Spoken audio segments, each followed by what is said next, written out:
वक्रतुंड महाकाय सूर्यकोटि समप्रभः निर्विघ्नं कुरु मे देव सर्वकार्येषु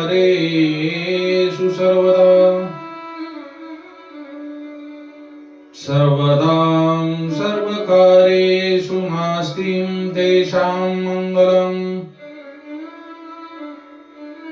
ईशां हृदयस्थो भगवान् मङ्गलायतनं हरि ईशां हृदयस्थो भगवान् मङ्गलायतनं हरि श्री हरि शरणं मम श्री कृष्णं शरणं मम श्री हरि शरणं मम श्री कृष्णं शरणं मम।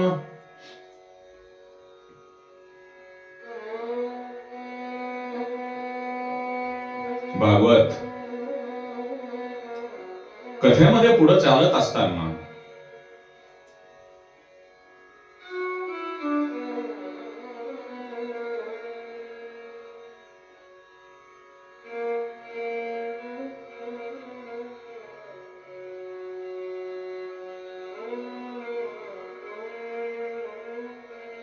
आपण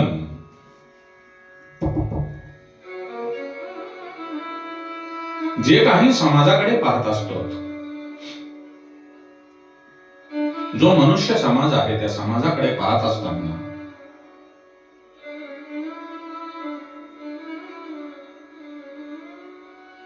आपल्या अशा निदर्शनात येते की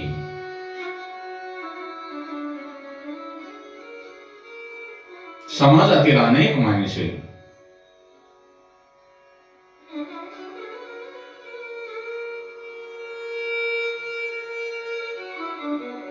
शरीराने पाप करत असतात, पाप करतात आणि ते केलेले जे पाप आहे ते सर्वजण आपण पाहू शकतो,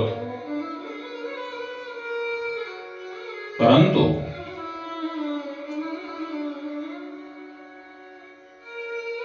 मनुष्याच्या मनाने केलेले पाप, मनुष्याच्या अंतर्मनाने केलेले पाप फक्त ईश्वरच पाहू शकतो। म्हणून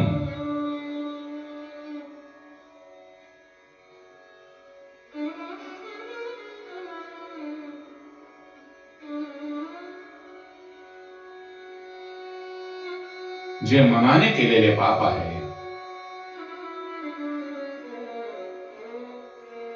ते पाप शरीराने केलेल्या पापापेक्षा मोठे आहे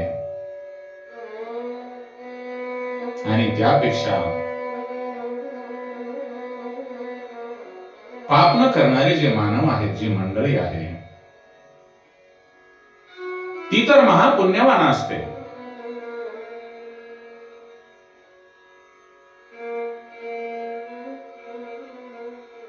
ईश्वर हे जड आणि चेतन आहेत।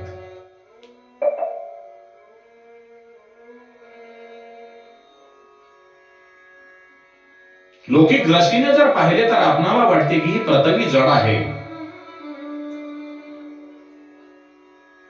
पण तिच्यामध्ये सुद्धा ईश्वर आहे।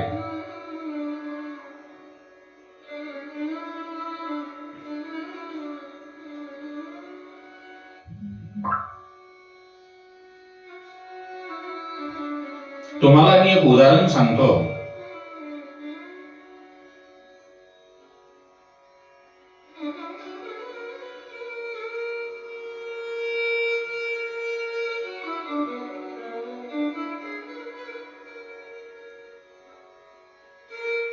एका महात्म्याचे 2 शिष्य असतात आणि ते खूप शिकलेले असतात। दोन्हीही शिष्य कथा सांगण्यामध्ये हुशार असतात। परंतु त्या महात्म्याला वाटते की आता मी देह सोडल्यानंतर माझी जी जागा आहे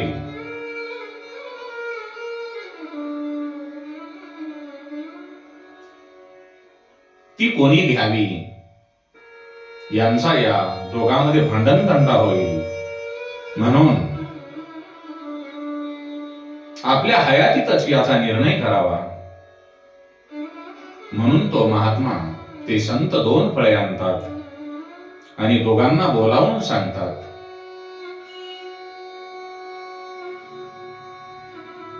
मी तुमच्या दोघांवर प्रसन्न आहे आणि तुम्ही दोघेही माझे उत्तम शिष्य आहात. परंतु आज मी तुमची परीक्षा घेणार आहे.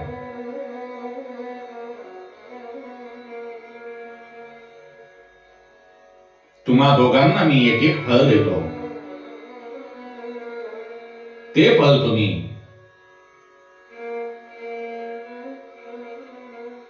अशा जागेवर जाऊन खा की जेथे तुम्हाला कोणीही पाहणार नाही.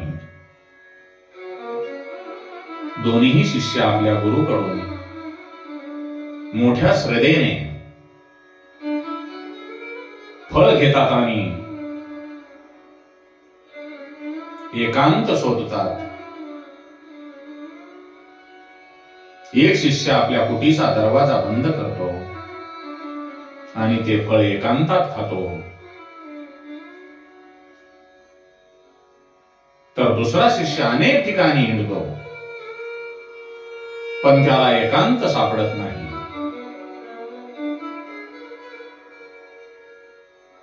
संध्याकाळी तो आपल्या गुरुकडे परत येतो. त्यावेळी पहिला शिष्यही तिथे आलेला असतो. गुरु त्या दोघांना विचारतात, तुम्हाला दोघांना दिलेले फळ तुम्ही खाल्लेत का? पहिला शिष्य उत्तर देतो, हो. आणि दुसरा शिष्य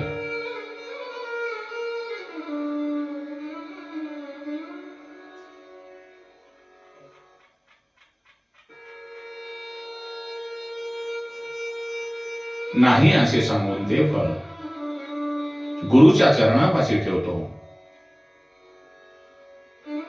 पहिल्या शिष्याला गुरु विचारतात, तू फळ कसे खाल्लेस? त्यावेळेला पहिला शिष्य सांगतो, मी माझ्या कुटीचा दरवाजा बंद केला आणि ते तुम्ही दिलेले फळ खाल्ले. तेव्हा गुरु दुसऱ्या शिष्याला, तू हे फळ का खाल्ले नाहीस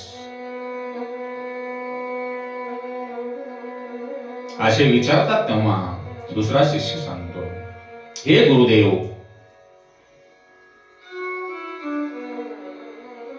मी पूर्ण दिवस एकांत शोधण्यासाठी सर्व ठिकाणी फिरलो परंतु मला एकांत मिळाला नाही. मी जेथे जात होतो, जेथे जेथे फिरत होतो, प्रत्येक ठिकाणी माझ्यासोबत ईश्वर होता, भगवंत होते. म्हणून मला एकांत मिळाला नाही. म्हणून तुम्ही मला दिलेले फळ मी खाऊ शकलो नाही.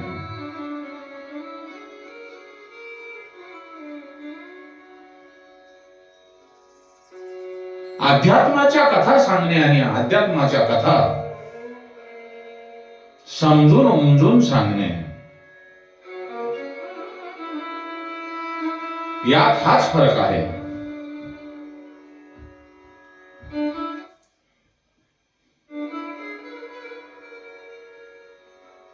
अध्यात्मातील तथ्याची जाणीव ठेवून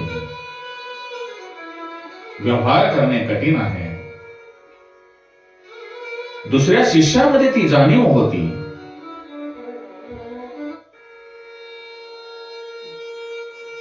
त्यामुळे जो दुसरा शिष्य होता तो श्रेष्ठ ठरला आणि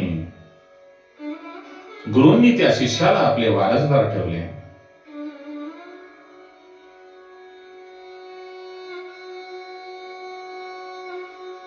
प्रल्हाद प्रल्हादाची ईश्वरावर दृढ श्रद्धा होती. अनेकात एकाला पाहणे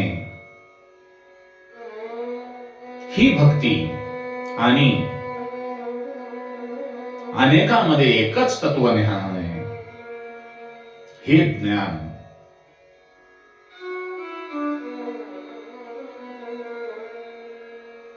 जे वैष्णव आहेत, संत आहेत, महात्मे आहेत, ते अनेकांमध्ये एकाला पाहतात. ज्ञान मार्ग आणि भक्ती मार्ग जरी निरनिराळा असला, निराळ्या शब्दांनी व्यक्त होत असला, तरीही त्या दोन्ही मार्गातून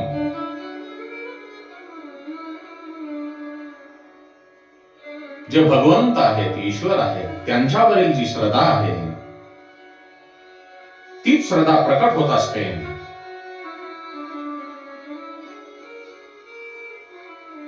हनुमानजी महाराजांनी माता सीतेला मुद्रिका दिली. हनुमानजी महाराजांनी माता सीतेला मुद्रिका दिली.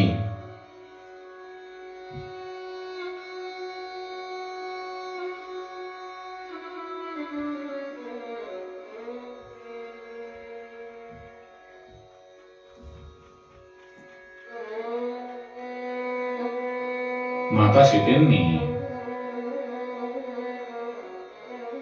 मुद्रिका हातात घेतल्यानंतर त्या मुद्रिकेमध्येच प्रभू श्री रामचंद्रांना पाहिले.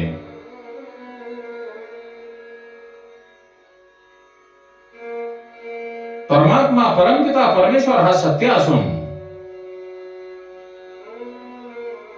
त्यांचा वास अनेकांमध्ये असतो. ज्या शरीरामध्ये प्राण म्हणजे परमात्मा नाही, ज्या शरीरामध्ये प्राण म्हणजे परमात्मा नाही,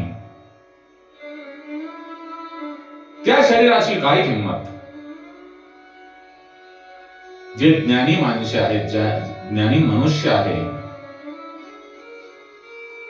ते रंगरूप पाहत नाहीत. पण जे अज्ञानी माणसे आहेत, ते बाहेरील रंगरूप पाहून ईश्वराचे, भगवंताचे चिंतन करतात.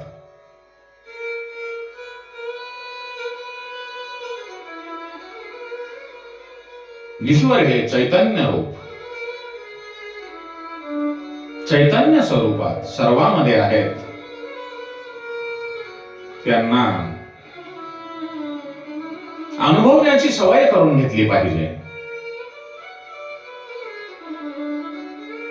ईश्वर सर्वत्र आहे.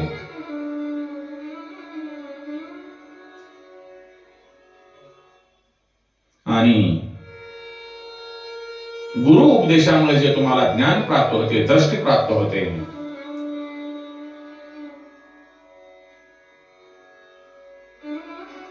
गुरूंचे स्मरण करून भगवंताची भक्ती केली तर तुम्हाला भगवंत नक्कीच भेटतील. आणि गुरुच्या कृपेशिवाय आपल्या मनामध्ये जे विकार आहेत, वासना आहे, ती नष्ट होत नाही.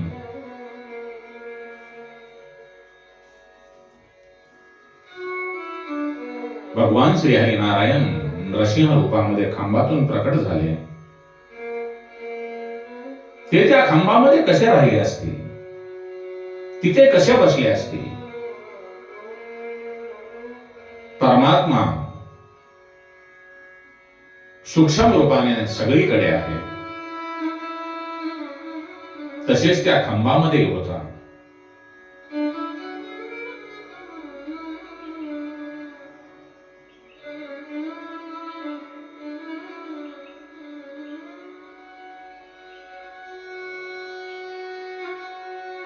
जे ज्ञानी पुरुष आहेत,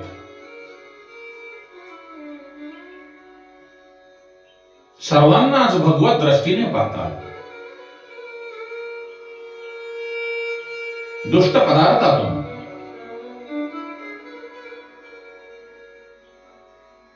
द्रष्ट पदार्थातून दृष्टी काढून ती दृष्टी द्रष्ट्यामध्ये स्थिर करा आणि दृश्यातून दृष्टी काढून सर्वांना पाहणाऱ्या सर्व साक्षी परमात्म्याच्या स्वरूपात दृष्टी स्थिर करा.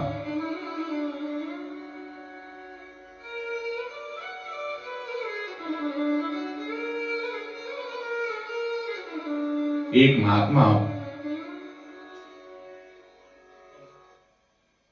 होता, त्याला सगळीकडे ईश्वरमय असे दिसत होते. त्यांच्याकडे एक ग्रस्त येतो, तो त्यांना सांगतो, मला ईश्वराचे दर्शन करायचे आहे. महात्मा त्याला सांगतो,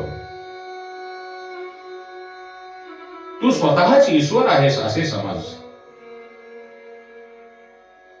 तेव्हा तो ग्रस्त त्याला सांगतो, हे महात्मा,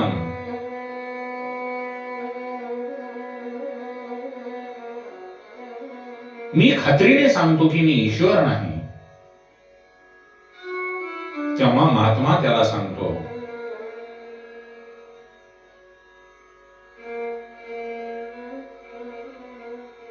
हे ग्रस्ता, तू जर ईश्वर नाहीस तर तुझ्याशिवाय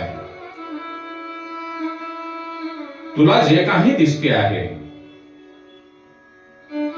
ते ईश्वर आहे असे समज. त्या महात्म्याच्या सांगण्याप्रमाणे तो सर्व जगाकडे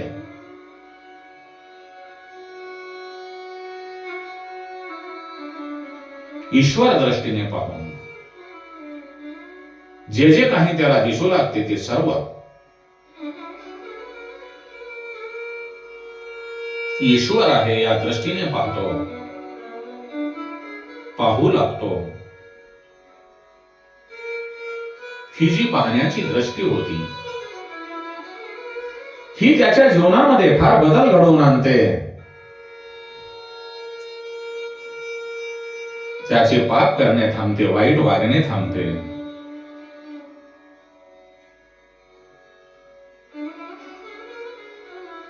आणि त्याचा जो व्यवहार आहे ते शुद्ध होतो.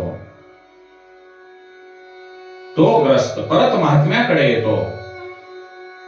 तेव्हा महात्मा त्याला म्हणतो, ईश्वर सर्वत्र आहे असे मानल्यामुळे तुझ्या मनाला शांती मिळेल. तेव्हा तो ग्रस्त महात्म्याला म्हणतो,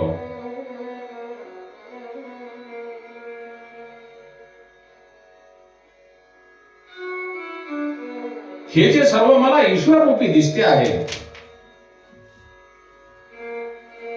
ते मला थोडे शंकास्पद वाटत आहे. त्यावर तो महात्मा म्हणतो, आता असे कर, तुला जे काही दिसते आहे ते ईश्वर नाही असे समज आणि त्याचा मोह सोडून दे. आता दृश्य वस्तू ईश्वर नाही. तू दृश्य पदार्थाबरोबर नाहीस, पण दृश्याला जो द्रष्टा आहे त्याच्यावर प्रेम कर. ईश्वर हा सर्वांचा दृष्टा आहे. तो सर्व साक्षी आहे.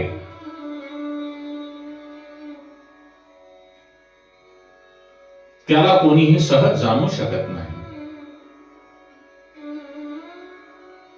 ज्या मनुष्याला पूर्ण वैराग्य प्राप्त झाले आहे तोच त्या ईश्वराला पाहू शकतो. त्यालाच ते ईश्वराचे ज्ञान प्राप्त होते. आणि ज्याला पूर्ण वैराग्य प्राप्त नाही त्याला ज्ञानाचा अनुभव येत नाही. अशासाठीच भक्ती मार्ग सांगितला आहे. वैष्णव असे सांगतात,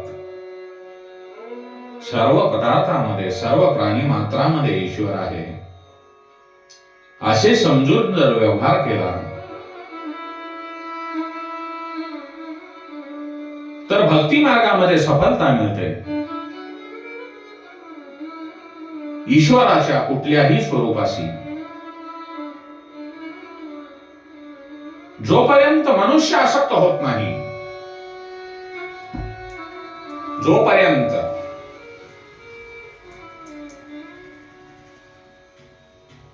मनुष्य आसक्त होत नाही तोपर्यंत भक्ती भावना जागृत होत नाही. द्रष्ट्यातले जे दृश्य नाशिवंत आहे ते लक्षात आले की आपली दृष्टी भगवंतावर स्थिर होते आणि प्रत्येक पदार्थामध्ये जर ईश्वर आहे हे ज्ञान झाले की मग भगवंताचा आत्मसाक्षात्कार होतो. म्हणून आपण प्रत्येक पदार्थामध्ये भगवंताला पहा, सर्वांमध्ये ईश्वराला पहा.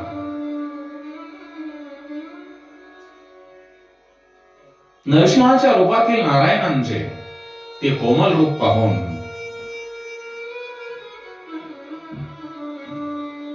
प्रल्हाद त्यांची स्तुती करतो. तो म्हणतो, हे नरसिंहरूपी नारायण, मोठे मोठे सिद्ध महात्मे अनेक वर्ष आपली तपश्चर्या करतात, तरी त्यांना परमात्म्यांचा साक्षात्कार होत नाही.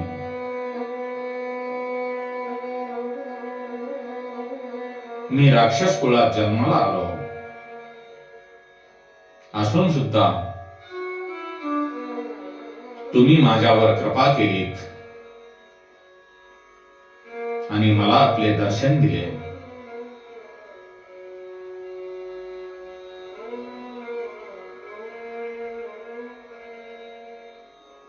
फार शिकल्याने किंवा ज्ञान प्राप्त केल्याने ईश्वर मिळत नाही. परमात्म्याला प्रसन्न करून घेण्यासाठी ज्ञान, उच्चकुळ या गोष्टीची आवश्यकता नाही. त्यासाठी गरज आहे ती शुद्ध हृदयाची, प्रेमाची.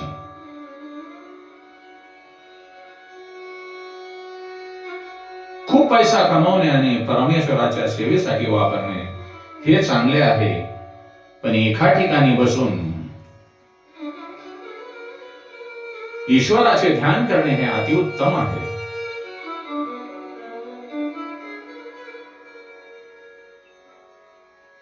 परमात्म्याच्या प्राप्तीसाठी, ईश्वराच्या प्राप्तीसाठी पैसा, संपत्ती लागत नाही.